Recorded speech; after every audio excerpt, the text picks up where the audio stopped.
Hey, everybody. Welcome to another episode of the Mile High Game Guys Board Gaming Podcast. I'm your host, Adrian. I'm Zach. And I'm Jeff. And we're here to talk about at least 30 board games, potentially more. Because you'll have an honorable list of at least 20 board games before your top 10 list even starts. Correct. Because that's how we roll. Or at least how I roll. Indeed. But yeah, this is episode 90. It is top 10 time because we do that when we hit the 10s on episodes. 10s on 10s. 10s on 10s. So this one is going to be the top 10 games with a listed playtime of 90 minutes or less. We are going by the BGG playtimes, which I think are based off the manufacturer's listed playtimes, which, as we all know, those are wildly inconsistent as to how accurate they are. So some of these might play longer than 90 minutes technically. Some of them might be far less. Whatever, we're going with listed playtimes of 90 minutes or less because, hey, it's episode 90. And Matt suggested that over in the Patreon Slack when we were asking for list recommendations. And it was one of the best ones. It was better than like top 10 board games based on 90s sitcoms or Saved by the Bell. or some of the other more ridiculous things we had there. Top 10 games that were released in the 90s. Which technically Catan is not one of because it was released in the 80s in a different language and then hit the US in English in 94. And top 10 things Jeff wouldn't do for $5 was a suggestion, but that's not board game related enough. And I think there's only like 8 things he wouldn't do. That's true. Yeah, I couldn't fit out a list of 10. No. But yeah. Just ignore this, Jeff. All right. But yeah, so we will we'll get cracking here on this top 10 list. We're going to do this pretty much like we do all our other lists. In a random order between the three of us, between 10 through 1. Correct. Zach, did you have any additional criteria that you threw, or did you just stick with the straight 90 minutes or less? I did 90 minutes or less. I tried to stay away from ones that were like super quick, but I do have one or two that are sort of that. Okay. Otherwise, yeah, for the most part. Jeff, what about you? No, just under 90 minutes. I tried not to go to anything that would be like clearly could play over 90 minutes. Like Imperial Salt, which can kind of run around 90 minutes or less, depending on the scenario, but regularly gets longer than that. Depends on the scenario. Yeah. I did throw onto mine just because my list was way too long and I was having trouble narrowing it down. And because somebody pointed out rightfully on Twitter that 90 minutes isn't exactly a short game. And so I tried to also kind of keep like 10, 15 minute, like super quick games off my list. And the main way I did that is when I was looking through BGG, I limited like a hard cap on 90 minutes. And then I did like minimum of 30 minutes. So it kind of cut some of those really small, fast ones off, which I'll address a little bit in my honorable mentions. But other than that, tried to keep it right around 60 to 90 minutes for actual play times. Right. So I guess I did sort of also have a thing of like games that like I've liked to play at game night and stuff like that. Okay. So that's why, although some of the, like, basically my best, my top 10 games in general, some of those games, you would think that they just slide up. They don't necessarily do that. So, okay. Yeah. Well, let's get this started here with number 10s. I'll kick this off. And my number 10 is Compounded. This is a game where, for those who aren't familiar with it, you're chemists competing to build chemical compounds. And you can trade elements back and forth, and some of the cards actually you can directly work together to complete, and it plays out over a series of rounds, and there's like lab fires that can break out and destroy all your hard work, and elements can get shuffled around, and it's just a really good mix of a few different mechanics. I like the trading and negotiation in it. I like some of the cooperation on things, but it's like that kind of side-eye cooperation where it's like, maybe I'll help you here. You better help me there. Oh, you didn't? Well, fuck you. How can I like get back at you? Right. I really like the theme. I like the kind of chemistry thing going on there. That really appeals to me. And overall, the gameplay is really fun. The last time I played it was not fun. I tried to teach 4 people at game night. A 5-player game? Yeah. Jesus Christ. Because I'm a crazy person. Yeah. And that was a huge mistake. But otherwise, especially playing with people who know the game or just teaching a couple people and having a smaller player count, it's a really good game. I like Compounded a lot. You had one game that was over 90 minutes. This is immediately strucken. You can't do this one anymore. Right. Yeah, because that took like 3 fucking hours. Yeah. So it was right off the bat a good example of a game that although its listed playtime is 90 minutes, it doesn't always play right around 90 minutes. Right. But I think with experienced players and a reasonable player count, you can get it in there right around the hour and a half mark. Gotcha. But also, I've only ever played, I think, your copy, Zach. Okay. So Sounds about I right. still don't own it, but I should. That's fine. You can like a game that you don't own. True. This My is number possible. one game of all time, I don't own. True. But yeah, that's my number 10, Compounded. Zach, what's your number 10? My number 10 is Crokinole. It's one of my favorite Dex games, and it's, obviously it can vary, because technically if you're playing like with a super evenly matched person, it could go on for hours, because it's all based on scores. It's, my score, the higher score minus the lower score. So if it's always just like, if we both net 0 or anything like that, it can go higher. But usually playing similar to shuffleboard. yeah, exactly. It's like 30 minutes or so, depending on what you're going to and stuff like that. But yeah, it's one of my favorite dexterity games. It's a lot of fun. It's I don't know what else to really say about it. Yeah, Like, it's flicking discs into pegs and holes. exactly. If you're playing against me, it will always be Super quick. less than 5 minutes and you will win Yes. handily. Yes. Because I am fucking awful at flicking discs. Yes. But luckily, like I've taught someone it before, and it'll go quick if you do really well, and they're like, oh, okay. And it like within, like, you can teach someone the game in like a minute, really, because like the rules are very simple. It's just the person has to, like, this is one where you have to learn the game, but like physically learn the game versus mentally. Yeah. Because like I've had like when I have someone play, the first thing I'll do is like, here, get a couple of practice hits, and like the first thing they do, it just like nails the other side of the board and may even fly out, because everybody is always just like, I should hit this fairly hard. No, this the wooden disc is really light. You just gotta nudge it in. Yeah. Subtlety. Yes, Tap it in. exactly. Are you too good for your own? Mhm. Yeah, and it's one that I would play at game night a lot more if that thing wasn't so goddamn annoying to move. It's really big. Yeah. Yeah. And there is an entry level price wise to get Yes, into there. exactly, And yeah. most of the boards you're getting from Kickstarter or Mhm. something like that. And Yeah. they're easily hundreds of dollars for a Exactly. good board. Also, like, this is one reason why it's down so Yeah. low too, is because it's there's not, I couldn't play it as often as I would like to, Fair enough. unless I just had this thing on my back on me at all times to Yeah. be like, we got 5 minutes, Crokinole, wham. Just fucking throw everything off Exactly. the table and be like, it's Crokinole Yeah. time. Yeah. Yeah. Right on. Jeff, what about you? What's your number 10? My number 10 is Arctic Scavengers. This is a Dominion style deck builder. I will emphasize that it's Arctic Scavengers with the Recon expansion, because the base game has some issues with like the medical resource that they can kind of buy someone out of the game. But this adds some more to that. About 30 to 60 minutes, as is all Dominion games, but I don't really like base Dominion. No. But Arctic Scavengers is more of a complete game without all the expansions, unless you count this one expansion, which fixes some stuff. And it's got a real cool post-apocalyptic frozen world theme to it, which is a lot better than like whatever Dominion is. Yeah. Lords ruling over like a kingdom. You're building a kingdom or something like that. Yeah. Yeah, and it never comes through in Dominion. The theme actually does come through a little bit in Arctic Scavengers. I will say for Rado, the theme came through. In Dominion? Yes. What? I forget. Oh, Rado. His reasoning for it. Which, I mean, if it does for him, cool. Yeah. But Totally. I do really like Arctic Scavengers. It was one that was cut off of my list fairly early on, but it was on the initial, like when I was just brainstorming games that I thought were in the right time zone and that I liked.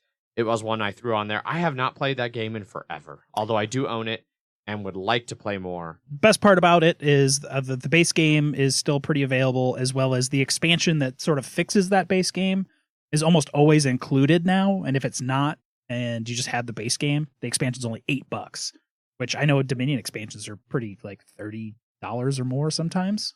Yeah. well, and they just did a second edition of it too. So Now a lot of the older stuff you have to, yeah.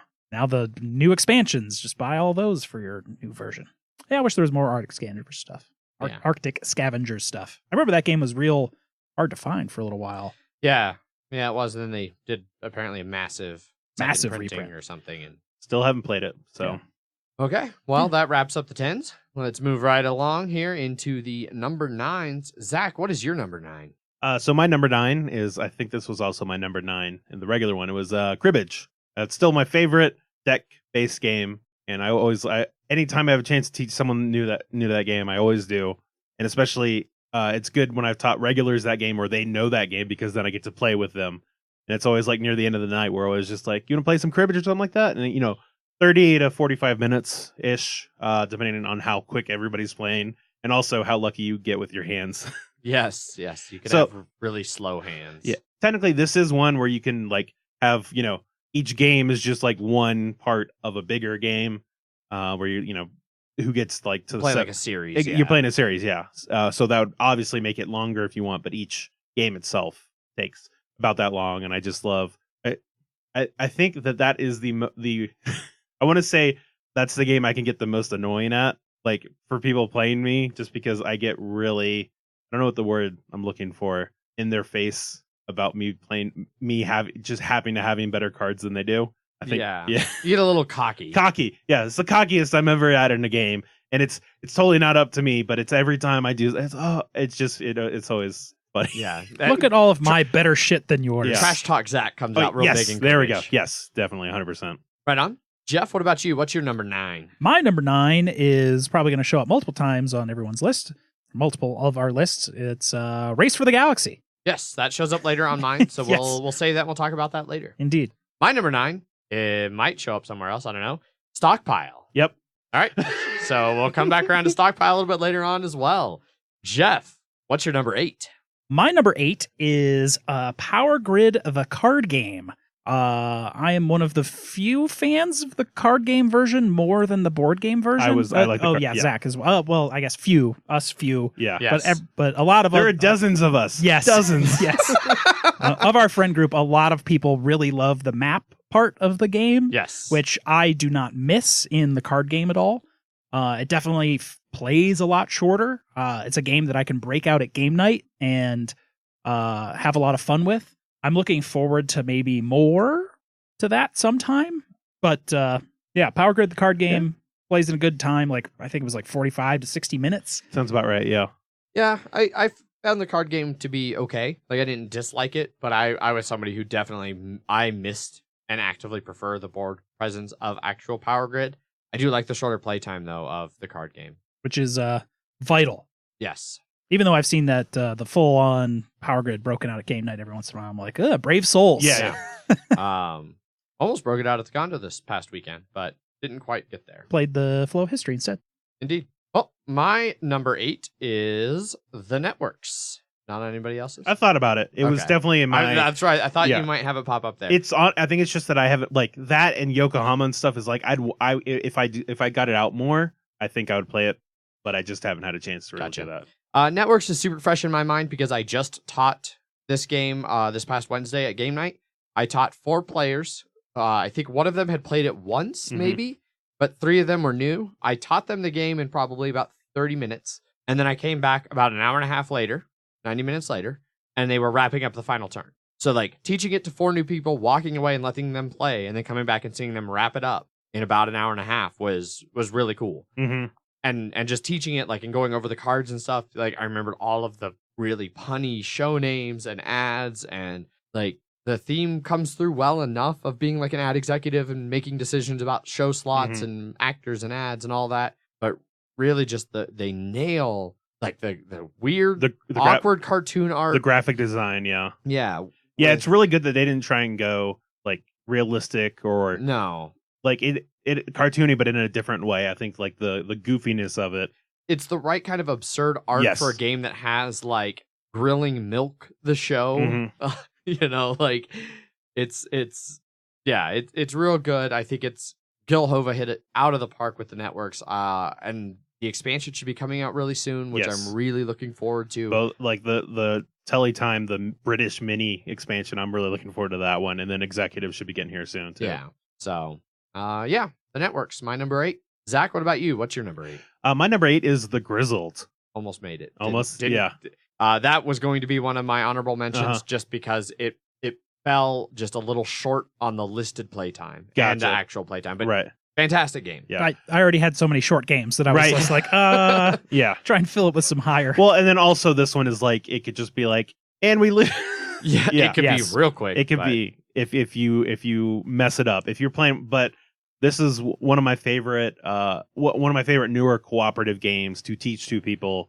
And then like one of our friends, Matt, who hates cooperative games, Mhm. he still liked this one. Yeah.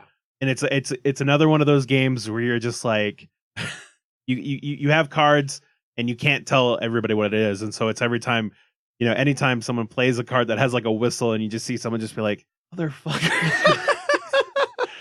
and it's like a good cooperative game. It's really hard, A lot of secret information. a lot of secret information, and it's just I think they did a great job with the mechanics in the game. And every time you win in that game, there's only been one time when I've won the game and it's just been like, that just seemed easy. Like we just sort of just walked home from World War One. It was fine. Everybody was okay. Mhm. Yeah. Most of the time it's always a struggle. And I always like at the end of the game, the people basically have whatever their hard knocks were for the Yeah, rest of it the sticks around. So you Yeah. can imagine like going home from the war, like shell shocked and Frenzied frenzied and you're just like, weird things. I'm like, that. I was fine. I thought it was, or fragile. yeah. Just sort of broken on the inside and the outside. And the expansion was fantastic for Yeah. that game. I still Yes. have not actually played the expansion. Oh, yeah. I really need to. Yeah, It- it adds a little structure to it where you're not guessing. Well, you're not just being like, how many cards does everyone get?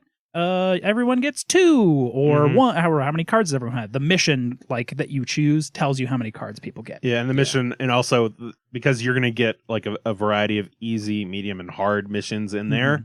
You're going to be like, and you grab 2, whichever one you don't take, you put it back on top. So you grab those 2 cards, and you're like, all right, well, everybody's going to be looking at this card and passing it down because fuck this. Yeah. And there are some easy ones, but there's some really hard ones too. So it has a more varied experience that And way. you can change that difficulty by Yeah. having a certain amount of normals Mhm. versus hards versus Okay. easies. And it made a lot of the things that we were originally playing wrong because More obvious. well, not just that, but they made them rules. they made them rules. Yeah. Oh. God, what was it? Like It was something with the supply. speeches Yeah. when you use them, they are gone from the game. Yeah. So now it's just they go back to the supply, Mhm. so you can get more speeches versus So you they have- took things that we were doing. We've- So they made it to where we were playing right with the Yeah. new rules. yeah, Okay. we were right all along. The Yeah. game didn't know it. It was too stuck in the past. Right on. That wraps up the 8s, and we're on to the 7s. I'll start this one off with my number 7, which I think might be on another list if I'm not mistaken. Mystic Veil. Correct. All right. We will come back around and talk about that later. Zach, what is your number 7? My number 7 is Sheriff of Nottingham. This is a bluffing. Really, okay. It's called a bluffing game, but really, once you play it enough, you realize it's more of a negotiation game. Mhm. It's like I hand you a pack, 5 apples. All right, look, there's not 5 apples in there. I'm just gonna go ahead and tell you that now. I'm being truthful, but I want to work with you to help me help you. Help me help you. I think that's the rules are a little different than I think how we've played it before. Like the actual phases of the like going back and forth on bidding. Uh-huh. I faintly remember them not being entirely accurate to how we play, but our way is much better. I think it was something about like the sheriff getting money from other players to like open bags that weren't the actual player that was. You can't do that? I think there was something about that. I don't know. But that's way better with us doing it like that yeah. anyways. Well, and even then, once you get to a point in the meta, or like, and it's one of these things, it's a game where, we just had this a little bit with Rising Sun. Like, it takes somebody who really knows the game when they teach it to be able to point out, like, hey, this is a thing the rules don't explicitly state, but you can totally do. AKA, throw 5 contraband in here, straight up tell the sheriff, I've got a bunch of contraband. What do I have to pay to get this through? Yeah. And then it becomes the sheriff has to value, like, how much contraband are they getting? Like, if they're getting 20 points worth of contraband, like, what's my cut like, what's my cut worth? And if you think about it, especially in terms of the theme of smuggling things in, there's crooked sheriffs all the time. And you get just just give him a cut. And that could be entirely a lie too. And because you could eventually like. I think that's the thing I like the most is that it's a bluffing game, but the sheriff, if they catch you lying, it helps them, but if they are wrong, it hurts them. So there is I really want you to be lying, Adrian, but I don't think you are. Or my favorite thing of what I always like to do was as the sheriff be like, look, you give me 10. If everybody gives me 10, you guys can put in whatever the fuck you want. I don't care, but it has to be everybody, or else I'm opening everything. I like that it goes at least 2 rounds because it lets you, like, as a sheriff, see whether people lie or tell the truth. Yeah. And then you can base the second round. I kind of wish it went 3 rounds, but unfortunately that would push the game too long. Even I think with 5 players, it still is pushing it a bit long. Like the expansion adds a 6th player, and I'm like, that's too much. Yeah. Because then it would either be everybody just goes 1 round, and that doesn't seem fair. No, definitely not. Because you have to be able to, on the second round, be like, Adrian, you fucked me over. So if you lied to me and I paid you so much money. Yeah, exactly. You need that give and take. Yeah. But yeah, if you know me, like, this is a game that is right up my alley in terms of the games that I like. Yeah. And this game fits because it is such a short game, and because of the social setting for it. This is a game where I love that kind of mismatch, like player negotiation, and where like the game is entirely in the players. Yes. Like there's not a lot of game outside of player interaction, but it plays in the right time frame and the right kind of theme. Yeah. That it works for me really well. I really like this game, and it was another one that was just barely didn't make the cut for my list, but fantastic game. Really like Sheriff. Yeah, my only problem is I wanted to get the expansion for it, but my cards are so worn. If I tried, you'd have to sleeve them or something. I would have to sleeve them or something like that. So it's just like, damn. Yeah. Right on. Have you played it, Jeff? Oh yeah. Okay. I own it. And I was just rereading the rules under inspection, and it's supposed to just be between the sheriff and the owner of the bag. Oh, that's not fun. It's not supposed to be like other bullshit thrown in money to be like, yeah, fucking check his bag. Yeah, that is something that's a house rule we have added. Yeah, I think it makes it more interesting that way. But yes. Right on. Jeff, what about you? What is your number 7? My number 7 is Isle of Skye. That will be on later. What? That's shocking. Right on. Zach, what is your number 6? My number 6 is Telestrations. This is definitely probably my favorite party game, and we played this so many times at game night. Like, I ended up having to buy a bunch of markers. So this is the party, or like the big party. You have the big box. It goes up to 12 people. And that's the way to go. Like, the more people you get, the better. Yeah. But I went through an entire set of markers. Like, not even the game. Like, I bought markers for this game, and now pretty much all those markers are just out. So yeah, this is basically telephone, right? It's telephone combined with Pictionary. Telephone Pictionary. Yeah, I was gonna say telephone dictionary, and I was like, no, that sounds wrong. That's sort of some of the hijinks you could expect in Telestration. Basically, it's a game where, there's a word, and then someone has to draw that word, and then someone has to guess what that person drew, and then someone draws what that person guessed, and it keeps going. And I just want to go ahead and say up front, fuck playing this game with any sort of scoring system. No, it's not. That's not fun. What's fun is drawing exactly what the person says, or writing exactly what you see if you can't tell what they're doing. Correct. The game is about watching it go into very, very weird tangents. Absurd corners. Yeah. I also would say, like, they have like a Telestrations After Dark version.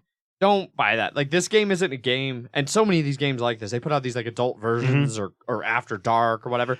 The game goes adult enough. Exactly. If you throw adult at the beginning, then it gets like real ugly real fast, and then it loses all the fun. Like, I really like Apples to Apples over Cards Against Humanity because I like seeing what kind of disturbing things you can come up with really innocent cards, and that's where Telestrations is better, where you see like, oh, this started with like a drawing of an apple, and then at the end it's like, well, that's clearly just some weird butt in the sky or something that makes no sense until you follow the progression. It's a black hole. Yes. My favorite progression was I think it was Hammerhead Shark, and it inevitably turned into 9/11.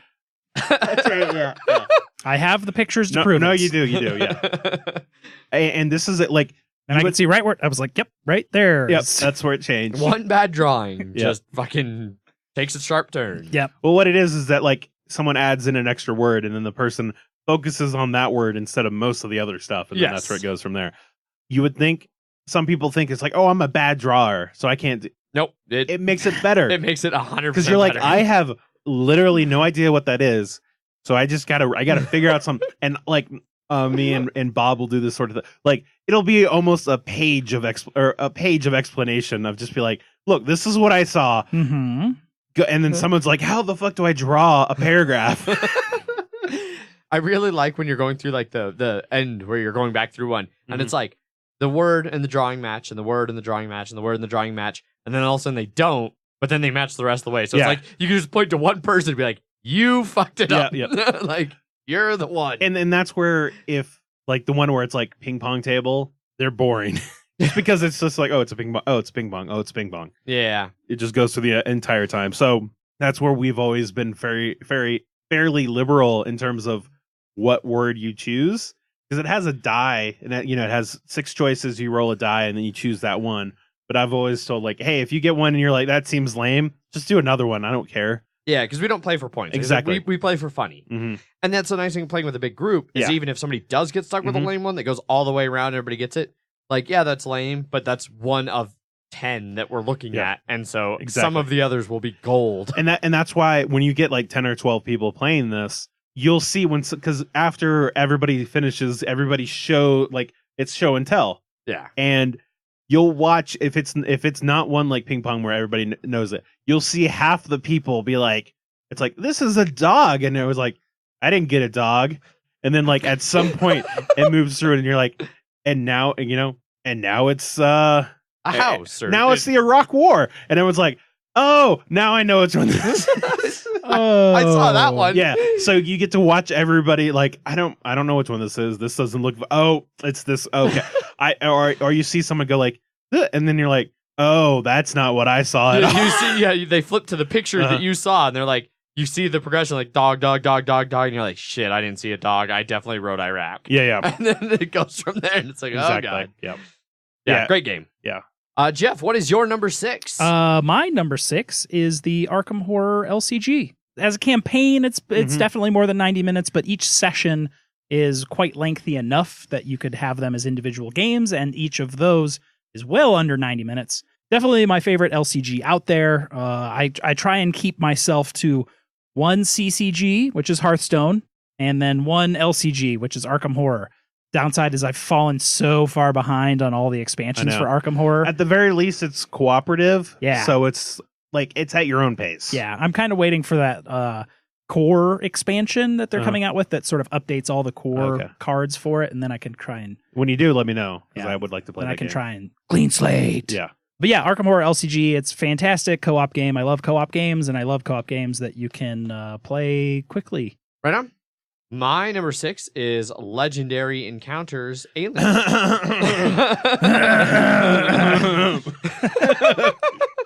And we will talk about that later. Which brings us to number 5s. Jeff, what is your number 5? My number 5 is Legendary Encounters Alien. My number 5 is Ponzi Scheme. I thought about it, but I felt... Wow, I'm surprised. The only reason it wasn't is because I felt like it was consistently going, like, except for ones where it just ended too quick. I felt that it kept going longer than 90 minutes. So. I felt like it was right or just, it's a little over 90, but not much. Like, I feel like an hour and a half is a good rule of thumb for Ponzi. Like, your average Ponzi game will be 1.5. Yeah, I felt like recently it just kept going 90 to 120. And that's how I was like, I feel like it's a little bit, except for the one with Wesley where it was like 40 minutes. Right on. Well, we just recently talked about Ponzi Scheme in a review episode. We've had several listeners who have bought it off of all of our glowing recommendations. It is just a fantastic, really simple game about bluffing your way to not losing, which I really enjoy, especially, again, for a game to play at game night with some drinks and just carrying on. It's simple enough to teach. It doesn't take up too much space. Takes up a decent amount, but not too much. Like with 5 players, it takes up a good sized table, but outside of that, yeah. I think it plays pretty well with every player count I've played it at, which has really been 4 to 5. I could see it playing at 3, but Nah, I would say that style of game, you don't like negotiation and stuff. you need don't, a couple extra players. 4 is really good, especially if initially everybody because then doesn't take different things. And that's what I like about 5 is Mhm. there's going to be some trading in the first round no matter what people take. Mhm. But yeah, it's great. Definitely need somebody to, again, be experienced enough to tell you that, hey, here's why you trade. Trading makes this game. Exactly, yeah. So, yeah, that's my number 5. Zach, what is yours? My number 5 is Pandemic Iberia. This one is it's definitely my favorite Pandemic game. I almost had Pandemic on my list. It got knocked off, but it was definitely going to be Iberia. Rising Tide was right just outside my top 10. Mm-hmm. Yeah. This especially, I felt like this was just a good evolution of Pandemic that added new things, but I felt like this one, like, it sort of stripped it clean, took what was good about Pandemic and added just a couple interesting things that made it something new, or just an upgraded version of it, really. But like the fact that because it's, and it's historical, so like you can't just fly around the world.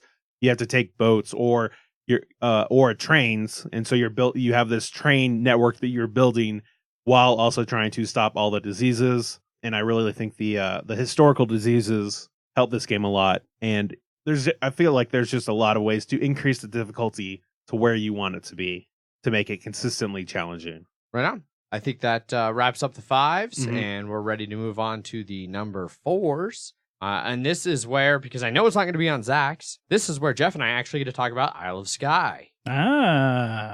So Isle of Skye, I think, is an absolutely fantastic little auction tile laying game. It's super simple to teach, super easy to play, doesn't take up a ton of space, even, unless you get up to 5 players, then Mhm. it can.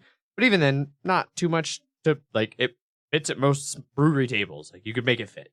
And I really like the auction mechanic. I Mhm. like the incredibly variable scoring conditions. Because you better buy that one that you're looking for, or put up enough money to where someone isn't buying it out from under you. Yep. I think it's really fantastic. It's like mini Carcassonne. Yes. Better Carcassonne. Better Carcassonne, but a little bit more individual. Yeah. Like you without have, the fiddly, like, my meeple's here, and when that completes, we all get points. And yeah. not a weird river thing. Jeez. I'm really looking forward to the expansion. Hopefully, Yeah. now I can't believe I am ever excited about an Asmodee acquisition, but hopefully now that Asmodee has purchased Mayfair, that expansion will actually make it to the United States, so that I can play the expansion and hopefully add some, I think, needed depth. Like, I really like Isle of Skye as an intro game, but I do think it needs more depth, and looking forward to hopefully getting that over here to the States. I even own promos to that game, and I don't even own the game. You don't want yours, I'll buy it. All right. But yeah, that is my number 4. Zach, what is your number 4? My number 4 is a series of games, and it's Exit the Game. Okay.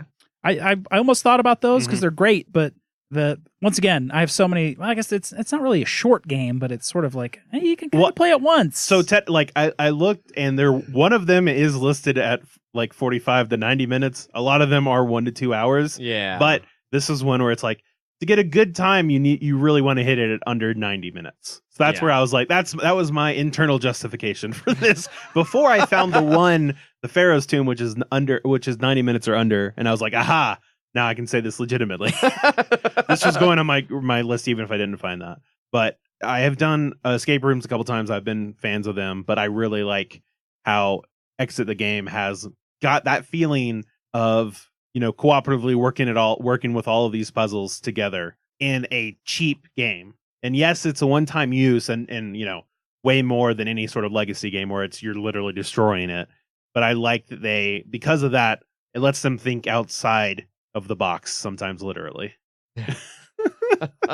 Spoilers. Yeah. That's why I put this as a series that, given a chance, like, I played one recently and I was like, oh man, this just helped me remind me of all the things I love about this game. Were you playing that with us, Jeff? I've only played the first 3. Oh no, I was playing with Kingdom Death Monster Dan, but we were playing something else. That's what it was. I was like, it was with Dan. So was Jeff there? No, it was with David and Paul. It was their first ones. They really liked it. But yeah, this is a series where I'm going to continue to buy these, and like the fact that the one I just played wasn't even mine, so now I have a copy of the game that I can't play. But I was gonna give it to you guys so you guys can try it. Okay. And I'd probably sit there and watch and be like, look at these dumb fucks. These idiots that don't know the fucking Stupid idiot. Yeah. How did they not know that? While internalizing the fact that it was like, oh, it took us like 10 minutes to solve that one. Yeah, that was fun for me. The first, like watching everybody play when I taught everybody the first one. Yeah. Great games. Really enjoy them. I mainly didn't put them there just because they are so, even though it's a series, so you can play multiple exit games, they're all different and there's not any replayability. Yeah. So that's why I didn't make my list. But Jeff, what about you? What is your number 4? My number 4 is Seven Wonders Duel. Seven Wonders Duel is short. It's like 20, 30 minutes. Sounds about right, yeah. I really like the card drafting, engine building-esque thing of Seven Wonders, but I never got it to the table much. And it took up a lot of space, and it wasn't great for game night because of that. And then Seven Wonders Duel came out, and then it was like, this is everything in Seven Wonders, but in a smaller, tighter package with 2 players. And then that expansion comes out that adds even more options. It's fantastic. It's one of the best, I don't know, thinned down versions of one of my favorite games that exists. I would definitely say it's one of the best 2-player versions of a game. Yeah. While still maintaining the integrity of it. Yeah. I don't miss anything from the like bigger Seven Wonders in Seven Wonders Duel. But I haven't played with any of the Seven Wonders expansions before. Maybe that throws some shit in there. But the expansion on Seven Wonders Duel adds in like a crazy amount of really cool stuff that you can do with the game. Right. Yeah. And like a whole bunch of different ways to win and and it's simple and easy enough for pretty much anyone to be like to learn. And but you know, the strategy is the hard part, of course. But yeah, Seven Wonders Duel. It's a great game. It was definitely enjoyable. Yeah. It ran its course for me pretty quick. I really enjoyed my early plays of it, but by the end it started to feel repetitive for me. So yeah, I think the expansion helped with that. Yes. But it's definitely one where it was just like, it's not a game where I could see myself playing forever. Like, no. It would not be a desert island game. No, definitely not. Yeah, the only real variability is the guilds. The guilds and the order in which stuff comes out. But yeah.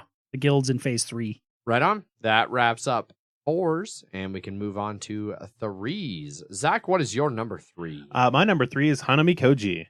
Just listen to our 2-player set collection game review to really hear us gush about it, basically. Because I know all 3 of us loved it, and it's another one where I love introducing it to people. It's like, have you played Hanami Koji? And they're like, no. And I'm like, well, I get to I'm just glad that you get to experience this now. Every time I've taught it to someone, they've been like, sweet, can I play it again now that I actually understand the game? Because usually the first game someone gets crushed because it's for as little each, like, you have very few decisions to make in the game, and so each one is very feels very super important. Yeah. And so I really like Hanami Koji. Like you said, go listen to the review. It's just a couple weeks old if you haven't already. And the only reason it didn't make my list is, as I mentioned at the start, for me thinning mine down a little bit. Hanami Koji it plays too quick for what I wanted for this list. Like, I was really trying to stick more to that hour to 90 hour minutes. and a half range. Whereas Hanami Koji, I mean, you could play 4 or 5 games of it in that time. Maybe well, not, I mean, that much. But it also depends on who you're playing, because it can go. Once again, this is a game where it can go multiple rounds. Usually, it's over by the second one. True, but it's understandable that if you want to do at least 60 minutes, I'd be like, yeah, it's theoretically, it could go that long, but it's not going to. No. Right on. Jeff, what about you? Your number 3. My number 3 is Inish, my favorite dudes on a map area control game by far. Gorgeous components, gorgeous art, fantastic insert. Yeah. And the weird thing is it's like Inish plays under 90 minutes. It's like, yes, it does, because the game is suddenly like, and it's over because I got this one thing. There's 3 different ways to win, and everybody is slowly creeping towards that. And you might be 1 or 2 little pieces away from that, but then in one round you might be like, boom, boom, I win. Yeah. Well, I'm going to win. and then it's up to other people to stop you. Yeah. Yes. That's when you're just like, wait, you guys can't do anything? Well, I'm going to say that I win, and now you can't stop me. Yeah. I think the sweet spot is probably at 3-player, because 4-player adds in some more cards, like 4 more cards. but I love the components. I love the art. The gameplay is quick and tight for a dudes on a map control game. Looking forward to the expansion that's going to be coming out, adding a little bit more in there. There's tons of variability in the game due to the map. Certain map tiles can come out, and there's only 12 cards in the regular game, four something like that. Yeah, 4 to 5 to each player. Then there's the epic tail cards, which I still haven't seen all of them in one game because they come out pretty rarely, but are super powerful. Yeah, it's a fantastic game. Yeah, I liked it-ish well enough for being an area control game, which, as we've discussed very much recently, not super my style of game. Mm-hmm. But especially because it does play so quick and it is so simple, I think it really fits that area well. Yeah, the only thing I wish is maybe it was a little smaller for its table footprint. Those tiles have some gorgeous art and stuff on them, but yeah, and they're big tiles. They're big tiles, like medium-sized dinner plate. Yeah. Yeah. So yeah, it's I mean, Matago makes they've made multiple dudes on a map, and it's definitely each one's been different, but while still being good. Yeah. Yeah. Great game. Cool. My number 3 is Imperial Settlers. I really like this game. I haven't got to play it in a little while, but I think it really shines as a 2-player game, especially if you have somebody like in my case, my girlfriend Megan really likes it. And so we can sit together and spend some time building decks and just chit-chatting. And then when we're done building the decks, we can play them against each other and kind of see how it goes. Especially as you get more and more expansions to where you have alternate cards for each of the factions, and you can really kind of mix and match and move those around. It's an interesting kind of take on deck construction, and then the way you build out your tableau and the engine building and resource conversion. I really like all of that. I think it works really well together. Yeah. I liked the game enough, well enough on the base game, but for me, it lost me once you actually had to start doing the deck construction. Yes, I agree. Because I didn't care enough about the game, and also not owning the game, going up to be like, here, let's play this game. Now build this deck that you're gonna play with, and it's like, can I just get the deck and go? Yeah. Because all the expansions add some really cool cards and stuff, but you can't just put it all in there and play. Mm-hmm. You have to all right, your 30 card deck. Yeah, and I wasn't that big a fan of at least the Atlanteans. Yeah, Atlanteans are kind of weird.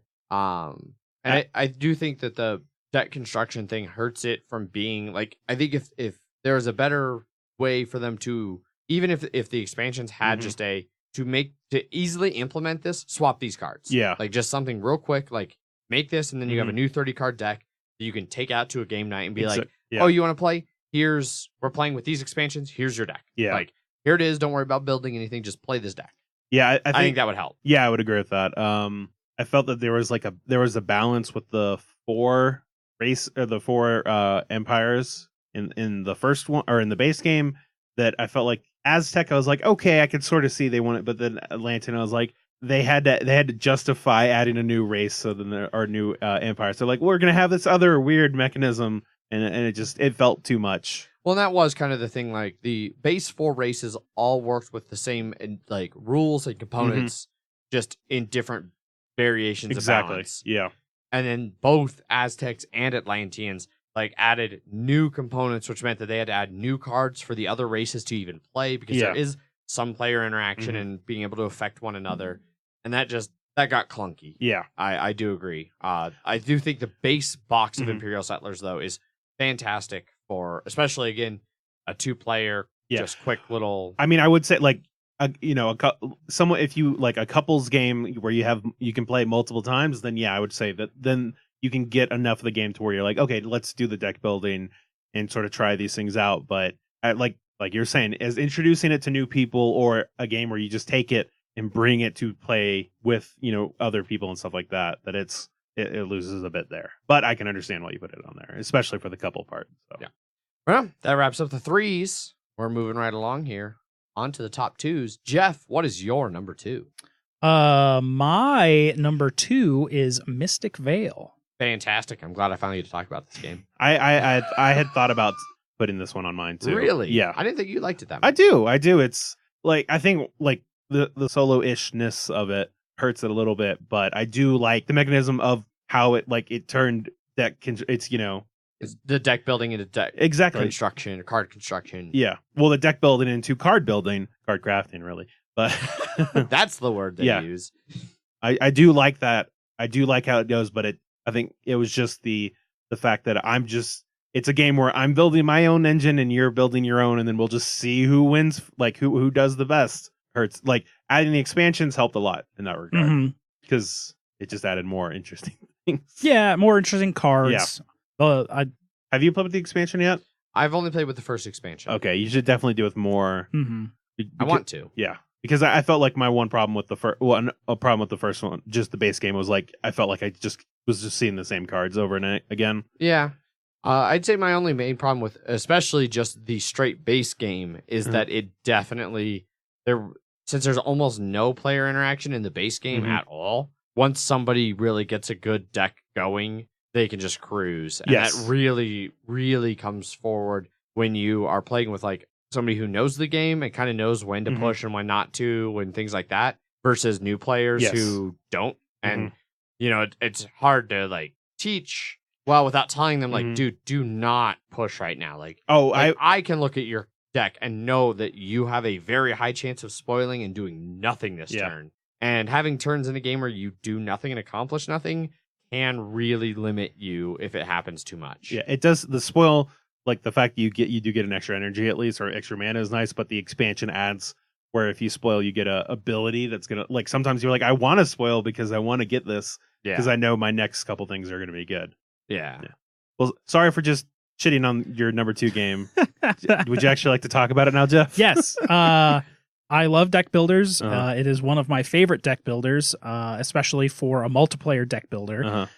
Each expansion has added a lot of really cool stuff to it. But as with all games like this, that like season or the level 2 and level 3 card decks are starting to grow thicker and thicker.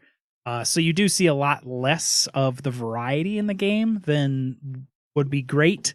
There are cards that can like balance with each other that you it's hit or miss whether or not you're going to get those, part A and part B of that. Yes. And then the level 1 cards, you only ever use a certain amount of them anyways at the beginning of the game, so people just don't buy level 1 stuff over and over. But the expansions added in a lot of really cool mechanics. The Eclipse mechanic that lets you sleeve on top of it or sleeve it under other cards. The leader cards that are really cool, but some are clearly better than others. Yeah. And then the amulets, even in the last expansion, which turn your like little spoil, you get a free mana next turn into like a whole bunch of different powers.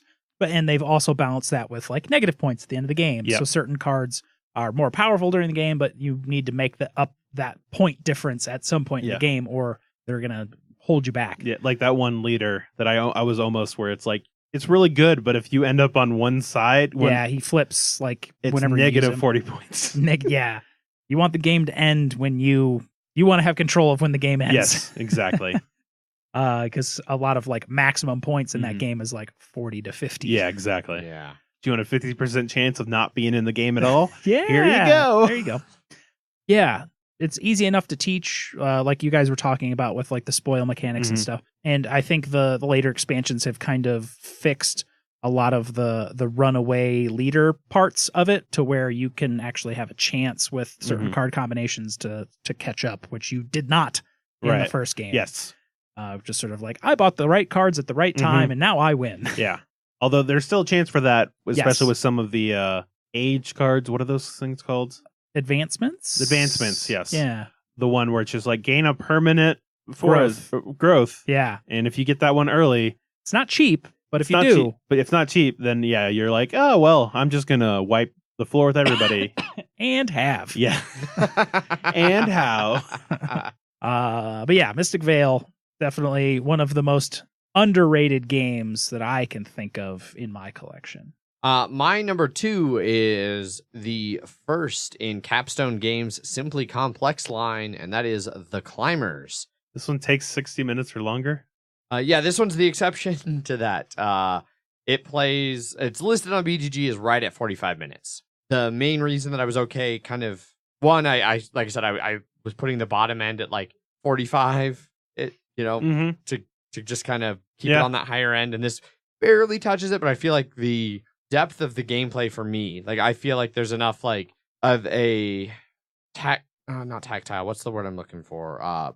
It's an actual like this blank puzzle, spatial yes. puzzle for me of how to move the blocks in a way that's going to benefit me and not help opponents, and when to use the ladders and how, like, do I blow them early to get a huge lead and then just keep that lead, or which usually is a mistake. Yeah, don't do that. But really, like, but I've also played games where I've waited too late, and then by the time it was like, oh well, I could use it now, but I'm still going to be 2 blocks too low to take the lead or something like that. I really like that spatial puzzle. I love the way the game looks on a table with the colors, even though they're kind of pastel. I'm not a fan of pastels. But just having a big tower of blocks on the middle of a table at game night really draws people over. I like that when you're playing, again, especially like our game nights at breweries, having people drinking and standing up and moving around the table, like, it just really fits that vibe well. It's quick and easy to teach new players. There's not a lot of really complicated rules or anything like that. Any of the special abilities are really just one-offs. So it's like, this is a thing you can do once. And everybody can do that. And everybody can do them, yeah. Yeah, I really, really like this game. I've been just incredibly happy with my decision to pick it up. So, yeah, it's a great game. I know you don't like it. For me, it's just everything that I get out of this game, I like more in Santorini. Okay. Basically, you're fighting with people jostling for the highest spot. And just the fact for that one, because it has the player powers or the god powers. Because technically you could play that without that, but that sounds like just for super me, boring. Yeah, it's every game is a unique game because the powers are wildly different. And so after playing, like, loving that one, coming to this one, I was like, everybody does the same thing, and it's just like it didn't click with me. I know when you introduced that, when we went to Gen Con, like 5 people bought that. Yeah. So a lot of people Clay, where's my royalty check? I know, right? A lot of people love it. It just, for me, the fact that Battlestar Galactica is replaced by I don't need to play that. I've got the Resistance, and it's like, what? That's not. But for me, it's what I get out of the games. Yeah. So I could especially see that at 2 players. Like I like climbers well enough at 2 players, but I would rather, in the time frame, I would rather play Santorini at 2. Yeah. But I don't care for Santorini very much with more than 2. Whereas climbers, like, it plays 5, I think, fantastically. Oh no, yeah, climbers definitely has the player count. Like, for playing with multiple people, it has the big edge there. That was my number 2. Zach, what is your number 2? Legendary Encounters, Alien. Hooray! Hooray! Best deck builder in the world. Yes. Wrong. It's my favorite deck builder in the world. That is allowed. It's all about those clarifications. Yeah, so this is, like you said, like this is in all 3 of our lists, right? No. Yes. Yeah. Oh, it was for you, Jeff? Yeah. Yes. Oh. What? Yeah. It's my number 5. Yeah. That's right, because it was my 6, and then I immediately passed Jeff, and he went, yes, and then you immediately, okay. Yeah. So this is the only one that's unanimous so far, Yes. I think, then. Yeah. And probably the only one that will be. Correct. Yes. So we can all just talk about it Yeah. now. Mm-hmm. Fantastic game. Mm-hmm. It's 4 games in 1. Yes, it is. 5. Technically, you could mix a bunch of stuff in if you wanted It's like to. 8 games in 1. Yeah, but you can just, like, because you play through all the movies, the first 4 movies, and then an expansion came out that added their own scenarios, which are interesting, but we tend to just go towards the original movies. Mm-hmm. Yeah. Because there's the Alien Queen one, and then you can play as an alien. Yeah, there's a lot of extra things that come in this game that it's like, I don't, like, technically when you die from a chest burster. Well, face hugger, which turns into a chest burster. Well, you can technically kill the chest burster if you get face hugger. You can technically kill the chest burster if you get really lucky. Oh, really? That in the first, like, there's one where you can look at a card and choose to kill it. I've killed a chest burster that way. Okay. But when you die via chest burster, you can become an alien. That one, super OP. And you immediately just start killing everybody, and then everyone's just like, is there just any way you can turn me into an alien so I don't have to die? Which I think is kind of the idea, like, because you don't want to have player elimination. So, like, if you have chest bursters, like, you don't want to, like, just kill the player off. So it's like, okay, you're dead, but now you just get to kill everybody real quick so the game's over and you can do something else. Yeah, you're not wrong. You're not wrong. I don't think I've played a game of it when that has happened ever. No. I think most of the games I've played, like, just if somebody dies from a chest burster, we just consider that a loss. Like, the crew didn't survive, we lost. Usually once one person dies, it's a sign that everybody is about to die. Yeah, unless you're extremely close to winning. Unless you're playing in the Predator version of this, where the one person that dies is the one that has the strike. That if they die, everybody dies. Yeah, It's always that person. It's always the bomb. Yes. It just blows up. But yeah, this is the cooperative deck builder, and the fact that it actually is cooperative. It has a lot of cooperative cards Mhm. that you can play on other people's turns, and the fact that you feel that sense of building each other up to overcome these enemies that you're like, I couldn't do this by myself. Mhm. And literally one of the enemies is Ash, where you can't beat him unless you have somebody cooperating damage Yeah. with you. Yeah, it's really brutal. It's a Brutally hard game. yep. Yeah. It's And sometimes you just smoke it Mhm. on a very, very rare occasion. yeah. On occasion it'll happen. You're like, this is one Were we- person had a strike and that's it. This feels weird. But Yeah. most Were of the we time cheating? yeah. Yeah, like me. What, is the game cheating? I teach it to my mom and my little brother, and we crush it. And then I come play with like seasoned deck building gamers, and we just get housed by the game. Like, Yeah. oh god, oh Um, god. The second one is the worst for that because its first hazard is, what are we supposed to use? Bad language? Where it just gets rid of everybody's strikes in their hands. And if you're playing with 5 people, you're like, well, no, there's just 5 aliens that they just pile up and there's nothing we can do about it. Yeah. Yeah. That'd be one of my few complaints. I do think like this is a game where it gets like progressively too hard the more players. Like I think 3 to 4 is gold Yeah. for this game. So in the expansion, they did add, it might have been in Predator, but then they used in the expansion for Alien, the preparatory round for the first, if you're playing with 5 people, everybody gets 1 round before before the hive starts moving. Which the hive, I haven't played Legendary, but in that one, all the cards come face up and you know what you're dealing with. I think the fact that you don't know what cards are coming out Mhm. and you actually have to spend attack to actually look at them, to scan them, and those can hurt you. You scan and oh god, it's a face hugger, and it's now Yeah. now it's on your face hugging you.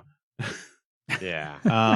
I think that was a brilliant thing that they innovated with that. And I remember we actually talked with the one of the guys from Upper Deck about that. Mhm. When we were talking about the app that Yeah. they were at Gen Con. Yeah. He was talking about like the whole game design change when we decided to flip them face down. Yeah, just one little thing, and they're like, "Well, how do we do this?" And it blew out because they were like, "We have the Alien license, but we don't know how to get the threat of Yeah. it." But if you ever get this game, get sleeves for it because one, the card quality is not good. It's legendary. Yeah, it's legendarily meh. But I got black sleeves, and thematically it makes it feel a lot better because it's darkness. You don't know what they are versus just it's a legendary symbol. Mhm. Okay. A kind of darkish blue Yeah. sort of thing. Mm-hmm. Yeah, all the people I know who've played this, like we have our friend Nick who never plays board games. Both Nicks. Both Nick, well, okay, yeah, both Nicks. One of which never plays board games. He's like, I love that game. Yeah. I mean, yeah. You're talking about A, right? Yes. Yeah. I mean, even Nick L doesn't play many games, but he's always down to play Legendary. Oh Encounter. yeah, definitely. Like I said, I taught it to my mother and my brother, and we played like 4 or 5 games. Like, Mhm. well, really, I think 3. I think we ran out of time, but we did 3 solid games of it, like boom, boom, boom, in a long weekend at home. Right. Like they liked it enough, I left it there. I was like, "You guys liked a board game? Yeah. Here." Yeah, I know, right? Yeah. No, it's a great game. I think it plays really smooth. It does a good job of nailing the theme, the trench drafting Mhm. versus the spot drafting of like Dominion. Yeah. I think it's a vast improvement. Just works so well. Mm-hmm. Well, sure, there's a little bit more culling in that, but I think it sort of works because it's hard. Where you're just like, oh man, we just need this. Oh god, it's just all specialists. No, Yeah. I just need a damage, and I only have 5 money. Yeah, but it still has some culling, so Exactly. you can still Yeah, do a little bit. and which each is of good. the different movies has something unique about them. correct. So Right It's on. even got the 4th one. So that brings us on to the number ones. We have arrived. The top 3 games. My number 1 was mentioned once before. At number 9. At number 9, it's Race for the Galaxy. oh, that's right. Yeah. Yes. This game, of all the games on my list, this one is easily my most played. A couple of them are rivaling it. I'm pretty sure you get in games in under 30 minutes with this one. Well, and that was going to be... This one is another one, like, so the time I play it is not Uh-huh. indicative. Okay, Especially yeah. because again, this is one like I mentioned back with Compounded at number 10.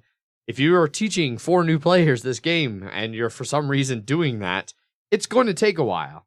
People are going to really take their time picking cards and it's going to drag. But if you're playing with experienced players, in a 3, 4, 5 player game with experienced players, you'll probably run about an hour. If you're playing a 2-player game where they add that you each pick 2 phases to do each turn, so you could potentially be doing 4 phases in a 2-player game.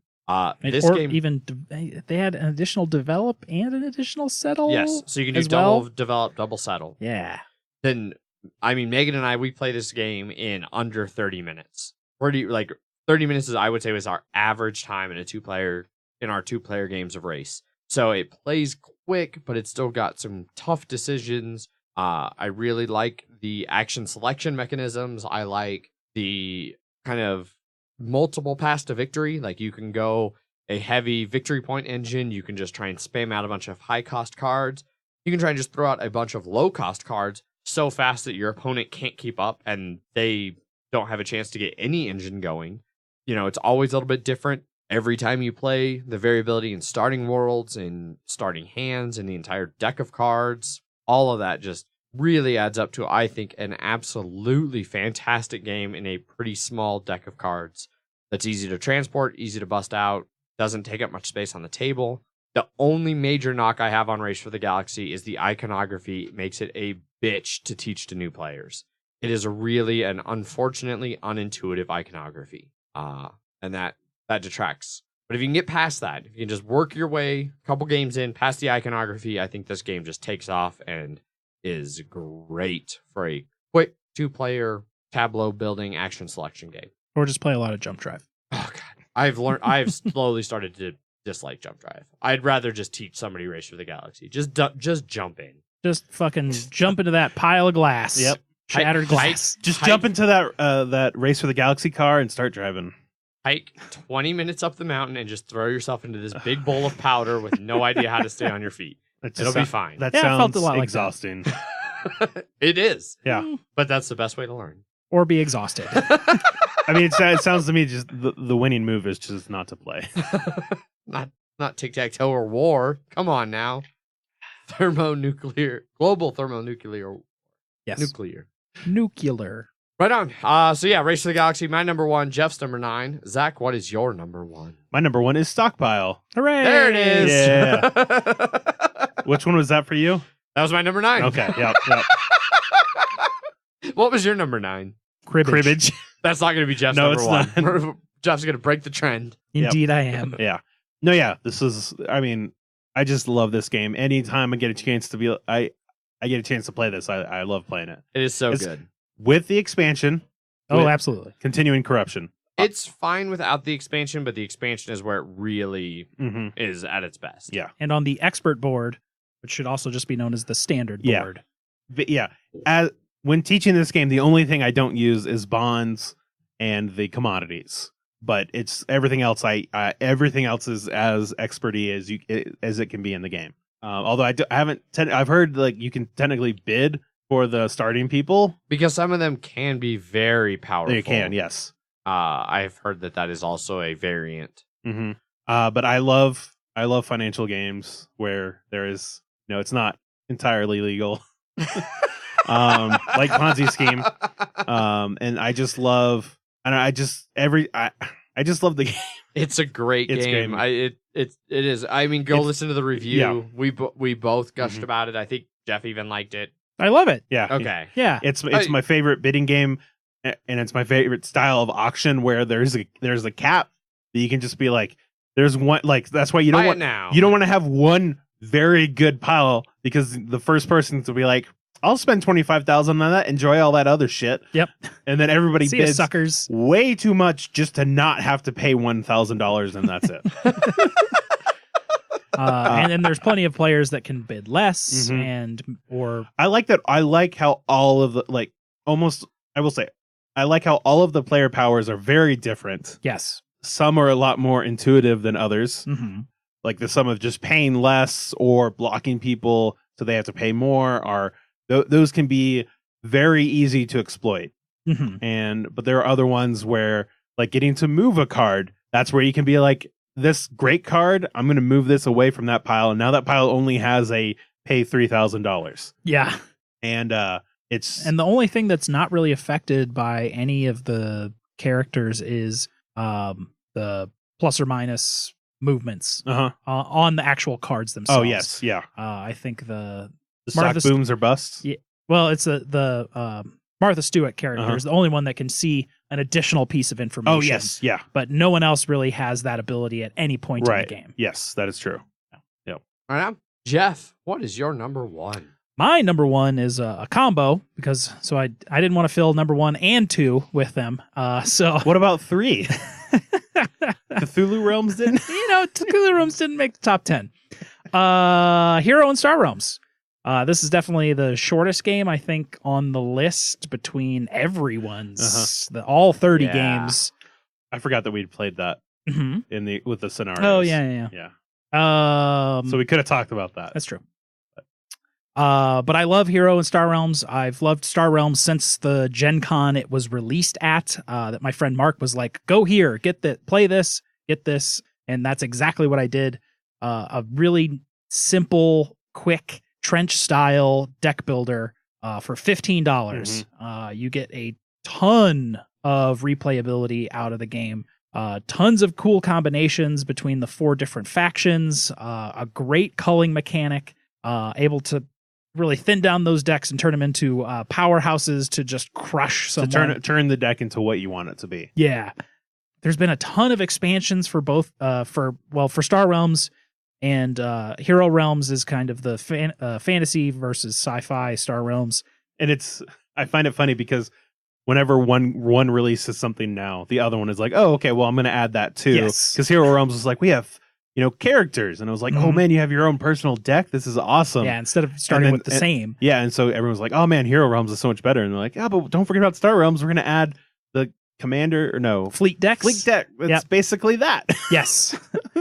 Hero Realms added in a little bit of variety into those starter decks, and then even more with the class specific ones. Then they had a campaign that came out for it. They have boss decks that you can co-op with. Star Realms has kind of come back with now scenario decks that will change the kind of a core rule about the game in an interesting way. Yeah.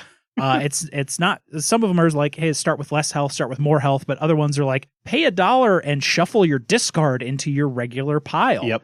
Or any ship you buy goes directly onto the top of your top deck. of your deck. Or stations are cheaper, but when they're destroyed, they just get scrapped completely. Yep. You start with 30 more health or 30 less health. Yes. No, 20 less health. Yes. That's kind of what refreshed Star Realms for me, is those cool little scenario cards. Not to mention there's just been a ridiculous amount of additional cards that I don't even know how to throw into that fucking game. Yeah. I have one of those huge long boxes of just like expansions. Uh-huh. And then there's another one. I mean, there's Colony Wars, which is just another Star Realms with whole new cards. And you can play with up to 4 people or something with that. Yeah. Yeah. It's crazy. And they have different modes for amount of people. And there's like bosses you can fight against, which Hero Realms has done better now. But yeah. That's even in the original Gen Con release. I bought enough that I got the promo pack that had like the Nemesis like boss plant space creature expansion. There's an app for it too, which is really good. Yeah, the app is really nice. It's got a cool campaign to it, and then it kind of throws in a bunch of that other stuff from the expansions in there. Sometimes it's brutally hard as well. I think Adrian spent most of the trip to Gen Con trying to beat one fucking mission in there. And then got frustrated. God. And at some point I thought he was just going to chuck his tablet out the window. Oh, yeah. No, it was making me real mad. Aha. Great game, though. I do really like both Hero Realms and Star Realms. I think that everything Jeff has said is 100% accurate. I think that as long as you like short 2-player deck building games, you can't go wrong with these. If that's not your jam, stay far away, because that's exactly what this is. But if you like that kind of game, man, both of them, whichever one fits your theme better, I don't think you can really go wrong. I think this one definitely has the best. I would agree that this one is one of the best pure deck builders. I just like, for me, Alien, the theme and the cooperativeness makes it go above that. Same. And the fact that when I was saying you can have your deck be whatever you want it to be, one of the games we played, I literally at the end when I won, I had 5 cards left in my deck, and they were all red cards. And it was total horseshit. It was just 18 damage a turn. I just grabbed every culling one I got, and I kept culling everything. And he was just sitting. He was like, "Well, now I just have a bunch of shit in my." I just got a bunch of shit. And he was trying to heal, but he was not healing more than the damage, the constant damage I was doing to him. No. Yeah. Those are all fantastic games. I can't wait till the Frontiers Kickstarter fulfills around New Year's this year. So still another 8 months to go on that one, I think. Yeah. But Hero Realms to tide me over. Yes. Right on. Well, there it is. Those are our top 10 games each in under 90 minutes. So there were, definitely some matches, only one across the board. That tends to be what I think is interesting is the Yeah. most time we did our updated top 10s, that wasn't the case. Right. There was none that was unanimous. No. So it's interesting that there was still one unanimous game when we pushed that. Terraforming Mars was that on yours or yours? I'm pretty sure it was. Oh, maybe we still I had think Terraforming Mars. Terraforming Mars was the only one, I think. We had a lot of 2s. Yes. Yeah. So this one had a lot of 2s as well. It was really interesting seeing the overlap where like Zach and I would have the same, and Zach and Jeff, and me and Jeff, and then. Those are all the combinations of 2s. You're correct, Adrian. But it was interesting that there were those, because it wasn't like you and Jeff and me and Jeff and you and I never connected. Yes. No, you're like you're we 100%. all three Yes. had connections, and then the one overarching that we were all like. It's been a while since we've had that kind of agreement. Yes. We're getting too chummy in here. Mhm. I'm gonna have to pretend to forget your names. We're counteracting the Rising Sun review. Yeah. That's what it is. Yeah, We got all of that out there. We have to have some team building again after all that exactly. hate. I do have hot stats on combinations. Adrian matched 5 other people's games. Zach matched 2, and I matched 4. Wow, it seems like Zach is now the odd man out in the group. Can Jeff? Can we team up for a little while? Can we have like a 10-episode team up against Zach? I mean, he did love Stockpile. It's a real good game. A real good game. Yep. So right on. Well, that wraps up our lists, but we did have a BGG post up where we asked people to discuss kind of what they were thinking for games like this and maybe share some of their top games. And lo and behold, they delivered. Yes, I did. And so, Zach, you have some of those BGG responses? I do. So this is from Camille, in no particular order. 1, PAX Renaissance.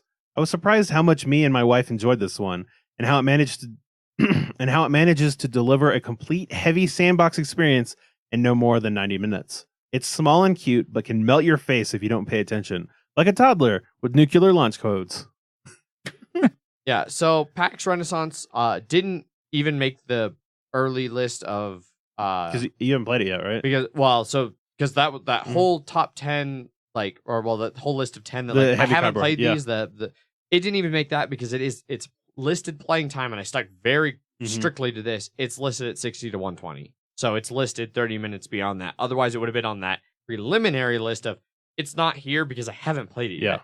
I This was still by, need somebody to teach me PAX Ran. Phil, right? Phil Eklund, Yeah. yeah. And I've heard the entire PAX series I've heard is really good. PAX Premier, PAX Right. Porphyriana, PAX, and PAX Renaissance. Paxomania. PAX East, PAX West. Yeah. Yep. Yeah, all the packs. But yeah, I really want to play it. I've heard really good things. Number 2, The Great Zimbabwe.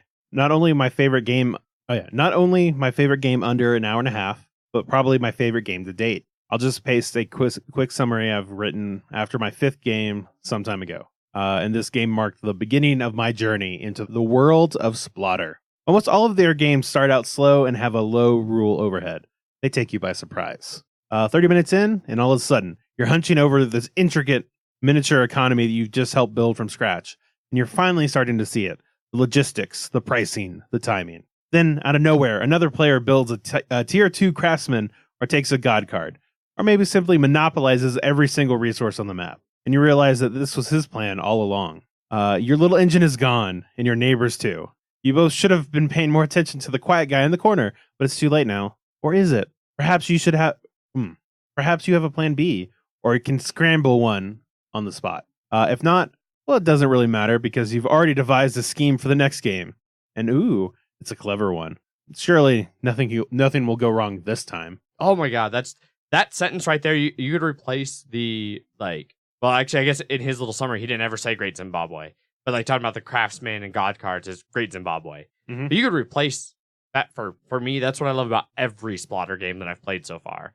Is just how much and you see like, oh, I know where I messed up. Next game, next game, but then next game a different mistake, and then a different mistake, and never ending, and you just always want to play more and more and more.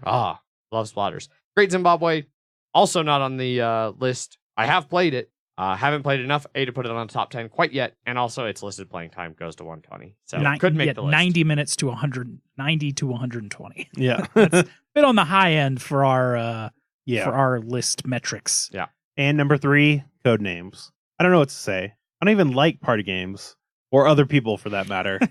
And this is my top 5 game. It's not really social deduction. It's a puzzle game, a multi-layered puzzle. Ugh. A multi-layered puzzle, like onions or ogres or some shit like that. The first layer is trying to deliver a complex, often abstract idea to your team, which somehow is supposed to be clear and unambiguous at the same time. Did I mention you can only do it by using a single word and a number? The second layer is having to sit there and witness and force silence just how warped and bizarre are the minds of the people who you thought you knew. Your eyes slowly scanning the room in a quiet hope for something blunt and heavy. The third layer, well, it's adapting. It's being cunning. It's learning to think like your teammates, or go insane trying, or perhaps tricking them into thinking the way you do. Oh, and did I mention that there's a second team as well? Those guys are jerks. I definitely miss the shit talking that the second team usually does while someone's guessing. That's where Codenames really shines when like you're the other team and you're like, oh, clearly he means this word with that clue. You want to pick this one when you know damn well that's not the right one. Yeah. It's definitely backfired on at least one occasion. Oh yeah, someone's been like, oh yeah, that totally makes sense. Fuck. Occasionally it does. Yeah. No. Really, I'm kind of surprised Codenames didn't make any of the lists. Because I really like Codenames. I think it's a fantastic game. I don't know. For me, it just played its course in terms. Yeah. Like, I don't know. And also, I was getting a little like, because the rules basically say it's up to the people playing, like for what rules are good and which ones aren't. That I like people bringing like movie titles and stuff that are like it's one common idea. I don't know. It just playing outside the spirit of the game. A little bit, and then also it would get like, oh, let's play Codenames, and then a bunch of people would play Codenames, and it's like, it's a little bit too many people and stuff like that. So we did have games that were regularly kind of ballooning into like 10, 12, 14 people, and that's too much. But until the big edition comes out, right? XL, right. Yeah. And then like I know they have different versions of it, but it's just like the specialized. I felt like that stuff would just get too specialized to make it interesting for me. But I think it's just one of the like I've played it enough. So they have certainly planted that money tree. Yes, they have. Oh yes. I'm glad to see everybody else liking it. Indeed. Next on the BGG responses. Yeah. This is from Matt. Hey guys. So who between the 3 hosts deliberated the longest over this list? Adrian. Longest? Maybe. Yeah. Like it took me like 10 minutes. Yeah. It didn't take me super long. Oh, it took me about I had 11 games in my list. Yeah, I think I went up to like 14, which I had talked about, like Imperial Assault and stuff like that. At my top, I was at 20. Yeah. Like, just like when I was throwing names on a list. And then I had to cull. Did we ever mention our honorable mention? Are we doing that after? Or sure, just... we'll do it after. All right. Okay. Because of my game group, nearly all games take 3 hours to get through. Oh, God, I know that. This includes breaks to put another shrimp on the Barbie. Shrimp on the Barbie. To put another shrimp on the Barbie, crack a stubble, and get the kids to bed. Stubby. I don't know what cracking a stubby is, but I'm learning so much new Australian slang. Yeah. I don't know what any of it means. Okay. So clearly from here, like the I looks like an L. Crack a stubby and get the kids to bed. Here is my very short list. Number 1, Sushi Go Party. Yeah, Sushi Go's great. Yeah. Never played it. It's drafting. It's a simple drafting one. Party adds more, and you can have more people. Variability to it. 2, Pandemic. Mm-hmm. 3, 7 Wonders. Yes. And 4, Forbidden Desert. I do really like Forbidden Desert. Yeah. I thought about putting that online. I've played that a bunch. It's another good one for game night. Teaches easy. tough cooperative game. You'll regularly get blown away by the desert winds. Right. Yeah. Okay. Yeah. I like it too. Yeah. All right.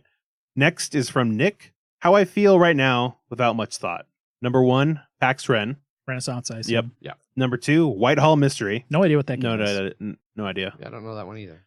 3, Istanbul. I've heard of it. Haven't played it yet.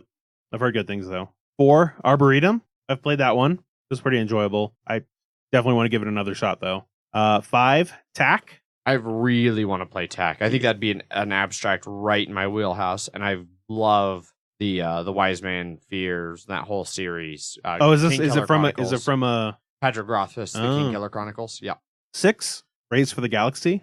7, fantastic. 7, Azul, which I know you wanted to make, but it just wasn't long enough. It's on my honorable mentions that we'll get to here shortly. 8, Ashes. Rise of the Phoenix Born. Oh, right, yeah. Mhm. I played that. I seemed to like it enough, but I didn't want to put enough effort into it, I think. Yeah, I didn't super care for it. 9, Yinch.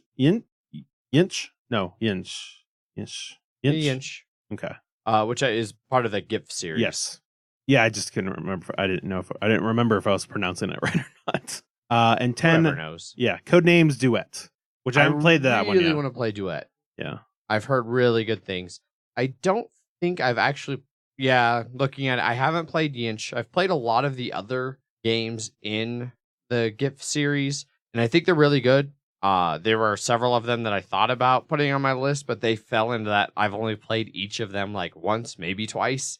I just didn't quite feel comfortable putting them up there. Yeah, bunch of good games on this list, though. Next is from Nigel. Number 1, Race for the Galaxy. My favorite game. So many strategies to pursue. Subtle player interaction. Short to medium playing time. 5 and soon to be 6 expansions. I only have 1 at the moment, though. What's not to like? I wonder if he's one of the people that just mixes them all together or not. Because I know that some people are just like, I just want more cards in this. Well, he says he only has 1 right now. Yeah, so. that's true. Number 2, Yinch. One of the best abstract games I've ever played. I feel that using a ring to flip the counters is very smart and satisfying. And watching those counters flip, appear, and disappear gives me a strange illusion that we are two gods interfering in an ecosystem, mutating, creating, and destroying organisms. I don't think that's one of the ones I've played. I certainly have not. Or if it is... Yeah, I haven't played for sure. 3, Keyflower. I haven't played too many auction/bidding games at 2. This is definitely the best that I've played. The bidding can be very cutthroaty. The first 2 times I played with my girlfriend, I bid tiles I didn't need, but she needed to waste her meeples. I trounced her in both games. She had refused to play the game with me until she had a better mood later. Keyflower, I super love that game. Fantastic game. It's 90 to 120 minutes on MHGG. So, oh my God, I thought about breaking the rule for that one because I think it usually can play in about an hour and a half, right. but I had to stick with the rules. 4, Roll for the Galaxy. The addictiveness of Race for the Galaxy caused us to acquire this game. Only 3 plays as of right now, but it's really fun. I think that one's over. No, roll fits in the thing. I prefer Race. I don't think I've played a game of Roll that's been under 90 minutes. Now, just because it doesn't take less than 90 minutes. Yeah. I think 90 is listed as its top. It's listed at 45 minutes. Yeah. So half what you were expecting. Number 5, Battle Line. Almost made the list. Listen to the 2-player set collection. Can you see his classic? Which, Schadentotten. Yeah. 6, Grand Austria Hotel. Great dice drafting game with medium playing time at 2 players. Enough variability, so I expect many more plays to come. I've heard really good things about it. 7, Dominion, the progenitor of the deck building genre. Yeah, it never stuck with me. I felt no connection to that theme, and I like deck building, but man, I like deck building with some theme. It was a good jumping off point for deck building. Like for your first one, you're like, oh wow, but I think there are other ones that just did it better for me as well. 8, Hanami Koji. Yeah, I finally got one and played thrice. Thinky filler. Similar to Battle Line, but with fewer cards. You always feel that it's one step away from calculable, which gives enjoyable tension. Number 9, Parade. Yet another Thinky filler. Gives me similar feel as Battle Line and Hanami Koji at 2 players. I think it's quite underrated. Yeah, I think Nigel was one who recommended Parade when we did the 2-player set collection. Yeah, I think so. He mentioned that he really liked both Hanami Koji and Battle Line. And number 10, Pandemic Iberia. The only Pandemic I've played and owned. The gorgeous art, the tension, the variability makes it a very good game for me. Yeah, I'm glad to see it. I really do like Iberia. I'm really glad this made somebody else's. Well, it's the only one he's played too. Yeah. Honorable mentions, Fields of Arl, another one of my favorites after Inch. It's slightly over 90 minutes and would last even more if taken into account the setup and teardown. Yeah.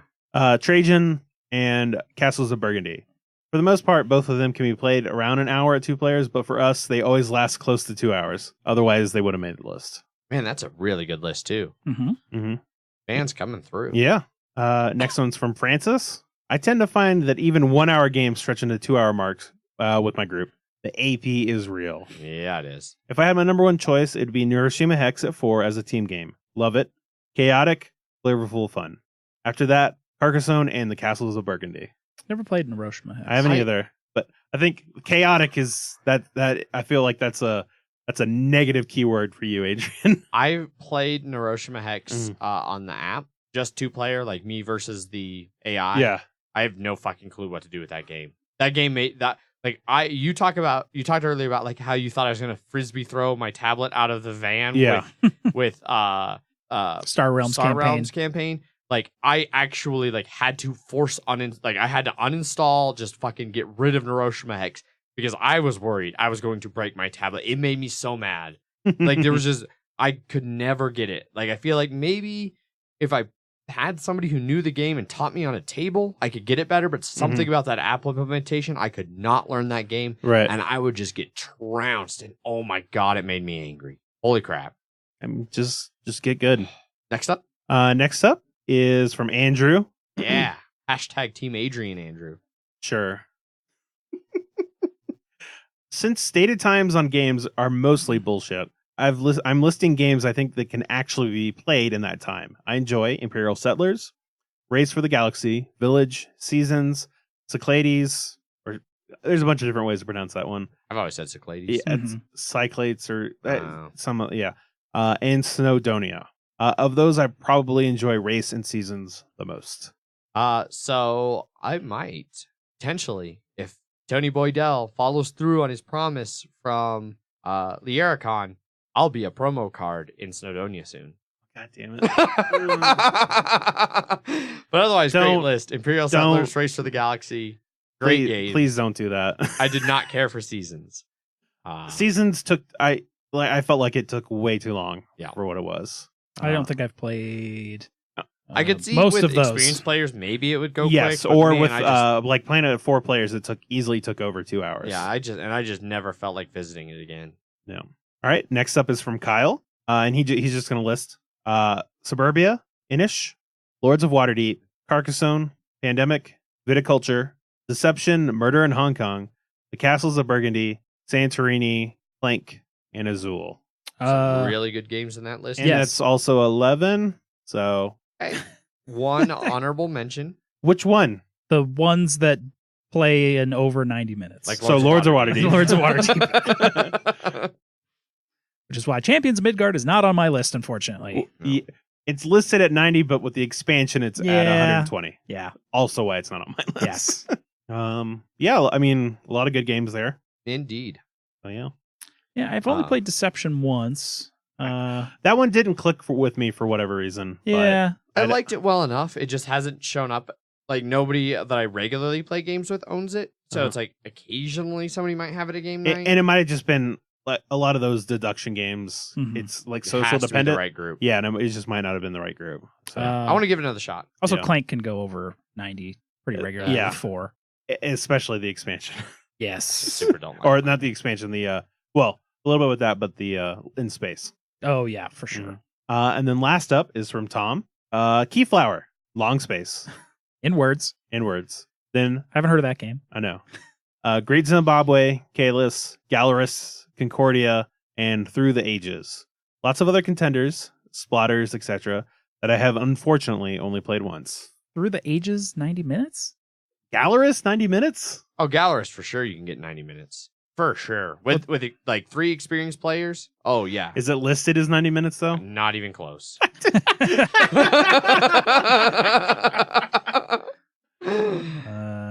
I'm pretty sure its listed playtime is well, let's see what it is here. 60 to 150 minutes. That sounds about right. Yeah. And through the ages. Yeah, I don't think any of those have listed as 90 as their max. So but I think through the ages 180 to 240 minutes. I mean maybe on the app? It's gotta be because that's even the first one is 240 minutes as listed playtime. Unless TFA means something else. TTA. TTA. Oh, TTA, yes. Yeah, that's all I can think of. But yeah, like Kalis is, I could see being close. Concordia for sure. Like I said, I think these all have a max of over 90 minutes. Yes. Yeah, Kalis 60 to 150. Not Concordia University. And Concordia is listed at 100 minutes, like exactly. So it's just barely outside that list. So you have Keyflower. Well, even Keyflower's listed too long. Yeah, barely. No. They all are. So over sorry, 90. you know what? I think I misread this wrong. Okay, Tom. Nothing, just a long space. Yeah, just a bunch of blank, incorrect space. Oh shit! Yeah, but thanks everybody. Yeah, for sending thanks that for stuff who chimed in. People put in a lot more effort than I did. Some of them did, Yeah. right? Come on, Zach, get it together. No, that pretty much wraps it all up. We did mention a couple times some honorable mentions that we didn't get to during the main thing. Jeff, did you have any honorable mentions you wanted to touch on? It was mostly stuff that plays in roughly that playtime. Mentioned multiple times: Imperial Assault, Champions of Midgard, kind of time stories. You can probably get that one before on a reset in 90 minutes, but that's pretty scenario specific. Yeah. But those are ones that I've enjoyed in roughly that time scale. I mean, and not to mention a lot of what's on these other lists, Stockpile, the Grizzled, Networks. Yeah, that's about it. That doesn't suck on everyone else's list. Right on. What are your honorable mentions? Zach? So yeah, Ponzi Scheme and Champions of Midgard both technically listed, but for me it felt like they were just over, like just consistently through playtime. I was like, it felt longer than that. Then for me it would be Tales of the Arabian Nights, just because you can literally just be like, you can end it whenever you want. You can be like, you can do a short game. It's under 90 minutes. You could do a long game. We're gonna play to 2 Fame and 2 Destiny. Yeah, if you wanted to. I mean, I know I could get Adrian. We're gonna do 0 Fame, 0 Destiny. You start in Baghdad. First player is just, I'm gonna win next turn. But yeah, just the fact that you can play for as long as you really want to. Was like, I wanted to put it in there, but it was listed at 120, not even a 90. It's just 120. So I was like, damn it. Yeah. One battle in Kingdom Death Monster. Yeah. One especially if it's against the Phoenix, because it's like, and you're dead. Well, most of you died on the way there. Most of you died on the way there. Your kids are dead. I have a few.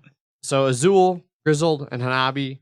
Hanabi's the only one that hasn't been mentioned before, and it's another one that the games just overall play too short for me. I didn't want to put it on this one because I'm sure at some point we'll do like a 30 minutes or less episode or something like that. Ooh, another thing for me to put Hanami Koji on. Yeah. And so all 3 of those can fall more in that realm. And then on the longer side of things, since I've been playing so much 2-player Terraforming Mars, and I regularly knock that out in about an hour, I was real tempted to cheat. It's listed at 120, but I wanted to throw Terraforming Mars on, especially because how can we go an episode without mentioning Terraforming Mars? Like, it's like criminal. It's true. We already mentioned it, though. This episode? Yeah. When? When we were talking about the top 10s, the fact that we all had one match again. You're right. You're right. Well, now we've mentioned it twice. So, and then the only other one, it's in a similar realm for Terraforming Mars. In a 2-player game, Megan and I can knock out a game of Agricola in like 30 to 45 minutes. But Agricola's playing time is regularly way too long. Yes. It's listed up to 150, Yeah. which I can't swing an hour's difference. Not in good conscience. Right. So, those are some honorable mentions for games that I feel can play around that with experienced players, or a small enough player count, but didn't quite count for our rules this time. Cool.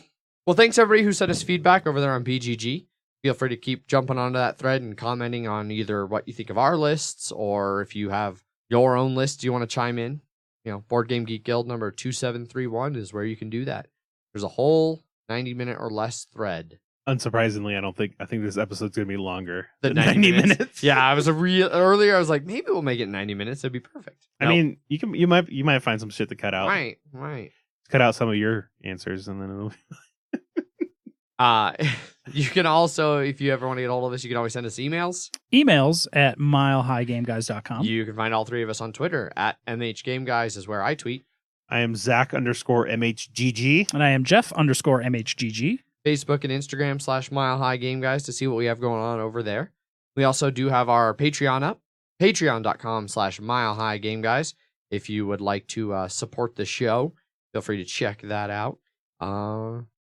Be sure to tune in next week as we kick off the 90 series of games or episodes. 90 series of games. 90 series block. of episodes. 90s block. The 90s block of episodes. Yep. With Flow of History. yes, the hot, new, fresh, deluxeified Kickstarter from Tasty Minstrel Games that Jeff and I played this past weekend and really enjoyed. And we'll be getting into a bunch more plays here and giving you a full review of that game. So be sure to listen to that. And yeah, as always, I've been your host, Adrian. I am still Zach. And I am nonagenarian Jeff. Bye. Bye. Bye.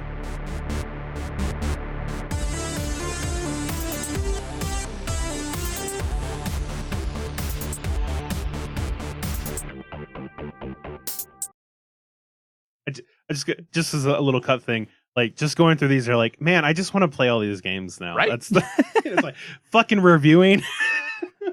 Just want to play everything. Yeah. Hey guys, so who between the three horses? What? As What soon the as, fuck? hosts? I don't. As soon as it came out, I'm like, no, that's 100% wrong. No, I heard. You know what? As soon as you said it, I knew that was wrong too. I don't know where I got horses from. I mean, it's yeah. All right. Okay. God. Yeah. Like I tried to close my mouth on it. It's a horse. No, you fully enunciated horses. Well, I was attempting to close it, but like a horse, my mouth like peanut butter. All right. So who between? God damn it. It's ruined. Sorry, Matt. You don't ever get to hear it. Yeah. You just make this the fucking thing at the end. Oh yeah, it's gonna be a great blooper. Yep.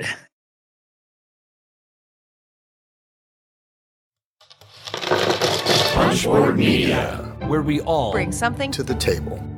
Pull up a chair at punchboardmedia.com.